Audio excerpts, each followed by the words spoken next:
When I was at university at New South Wales many years ago, Shalom College had only just got going a few years before, but it has continued and has a very proud history. Now I understand the program has actually been going since about 2005, is that right? And I also understand that in that time we've had about 60 students go into the program and 40 graduates, which is an incredible outcome. Each one of those graduates are not just doing it for themselves. I think we all share the view that they are actually then the emissaries for greater things, to send the message to other young Indigenous Australians that you can do this. So to be here tonight and to be able to say that the government through our Western LHD, our local health district, has also recognised the value of this program, and to be able to add and contribute to a new scholarship for the students who will come into Shalom, the residential college, and be given that support is indeed a privilege. It has been something which both sides of Parliament, I mean, I may be the Liberal Minister here in New South Wales, but I think when it comes to these issues, it is completely bipartisan. And I acknowledge that we would all be supporting the fact that the Government of New South Wales, of whatever political persuasion, wants to put in additional money to support what the community itself has done. That is the Jewish community and the Indigenous community. Don't panic, that's not a fire alarm. That is simply saying we've had enough of all of you politicians for the day, you can go home. Over the last 13 years, 94 Indigenous students have benefited from the program, and as of this July, there are 41 graduates, including 23 doctors. To put this in context, there are more than 86,000 medical practitioners in Australia, according to the ABS. But there are 270 doctors who identify as Indigenous. A simple calculation shows that this program has helped nearly 10% of all of Australia's Indigenous doctors. My name's Joe McDonald. I'm a Koori man from the Newcastle area, and that's where I live now. So yeah, it was quite a little while ago now, 2005, when I was accepted into the medicine program of UNSW. Small catch, couldn't afford it, which is a bit of a barrier. So, you know, my family was very proud of me, and so they said, oh, well, we'll contribute whatever we can to get you to university. So that would have lasted about a year, and so I was pretty stuck by that stage. And then very fortunately I got a phone call from Professor Lisa, who said, you know, there's this new scholarship, and by that stage there only been about 2 or 3 of us, and so I was successful and moved to Shalom,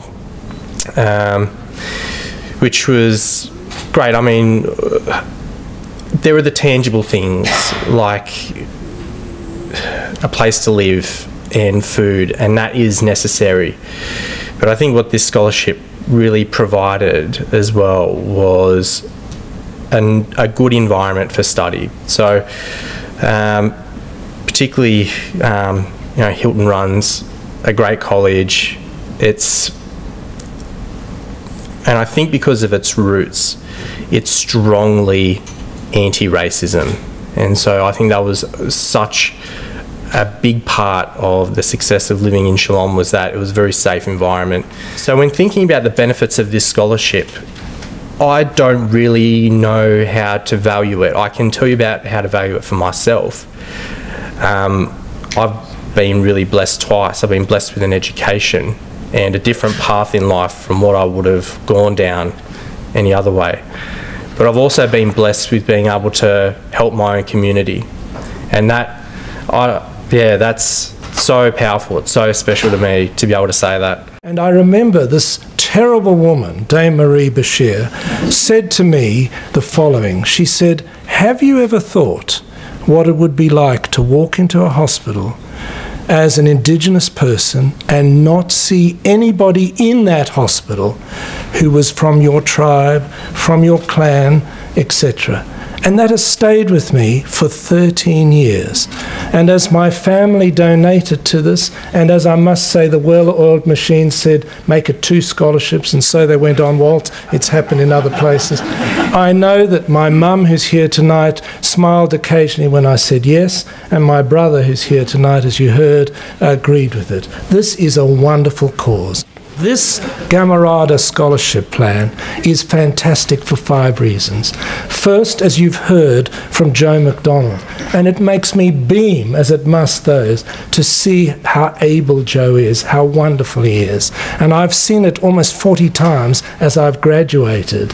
Basically, the first thing that's wonderful about this is that it deals with people who may be educationally disadvantaged, but who've got brains, drive, and want to do things. And if I may quote a former Prime Minister, she had a wonderful phrase which she may not have written, which was that demography should not designate destiny. And these scholarships do that. They change lives, and they basically allow the Indigenous face to be on the other side of the bed as the doctor for those that come in. The second thing is it allows us as a university to change lives, to teach people wonderful skills, and to nurture great people like Joe McDonald.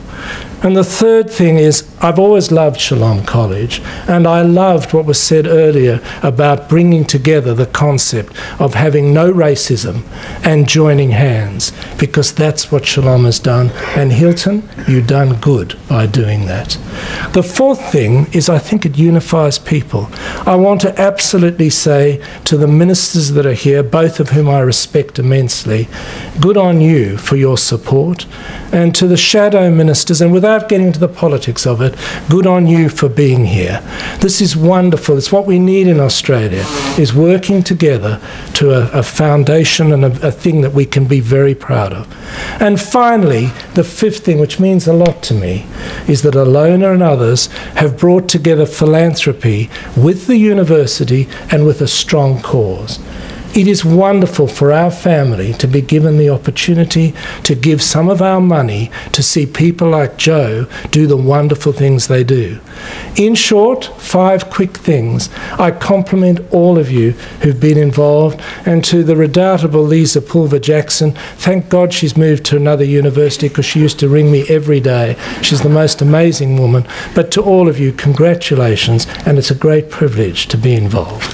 I am currently privileged enough to be one of the many Gamarada recipients. While I find it genuinely difficult to speak about my experiences which led me to needing such a scholarship, I realise that it's people like me telling my story to people like you which will have an impact in the future.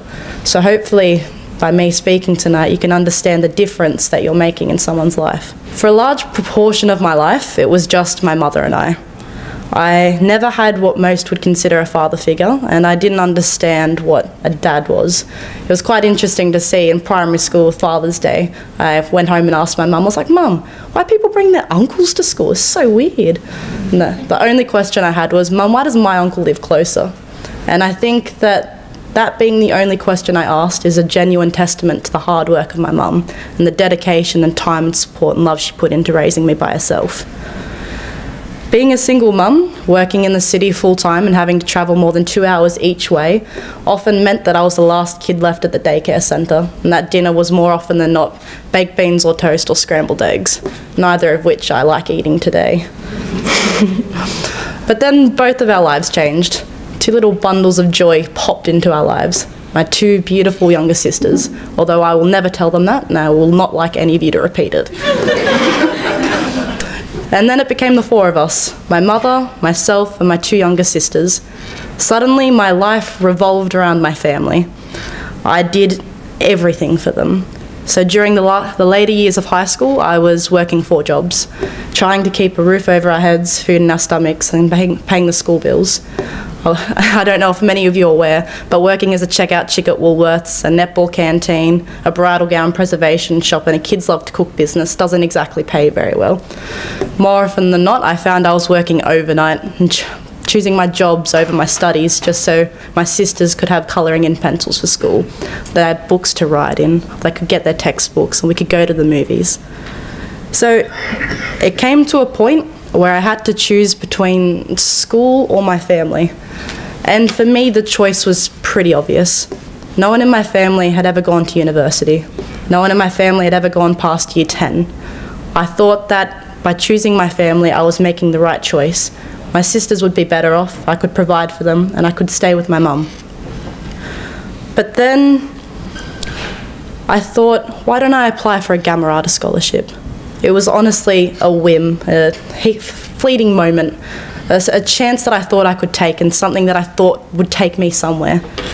Never in my wildest dreams did I actually think I would get it. I thought, but I did, and here I am tonight.